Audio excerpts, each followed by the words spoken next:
Good morning, Tim. It's always great to hear your voice on our airwaves. Are you calling from Newfoundland this time, or are you still in Ottawa? Now, listen, if you were my MHA, I'd be on your case about we're still locked out. But I'm not supposed to go too hard on this today. So, yes, I'm still on Avondale Avenue in Ottawa waiting to get back in. We'll see when you'll let us back in. I do note, Pam, and I'm sorry you opened this can of worms, PEI has created a program whereby people with families on the island can go back home, though the downside of that program is they still need to self-isolate. So anyway, that's that. My woes aside, what would you like to talk about today? Well, I just wanted to give a couple of updates. There were some great funding announcements here in the district of Harbour Grace, Portagrave, and the region of Conception Bay North just Friday passed.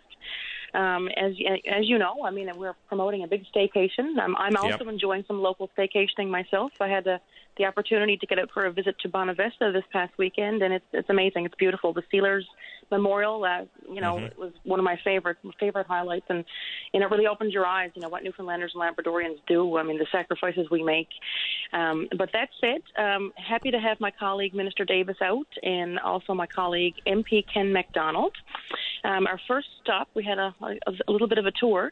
Our first stop was up at the Newfoundland Distillery in Clark's Beach. Now, I would good way to start the day, Pam. I mean, with a little swally there, perhaps. Well, not that I'm encouraging drinking. I would never do that. But anyway, go ahead.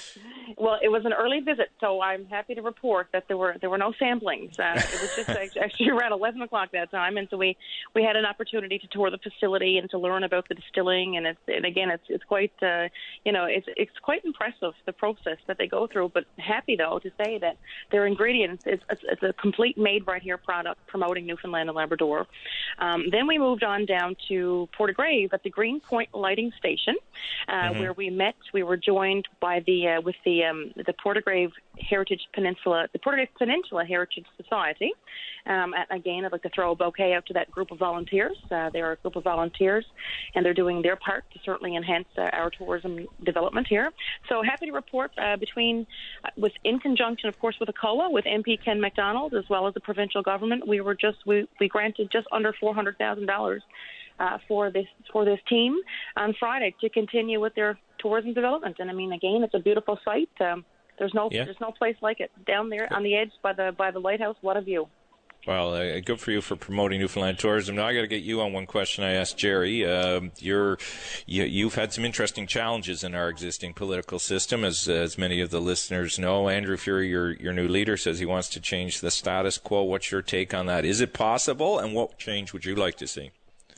Well, Newfoundlanders and Labradorians are really engaged in our politics, as you know. I mean, and, ultimately listening to people and hearing what people have to say. And you know what? There certainly is an appetite by the people, from what I hear, changing the status quo.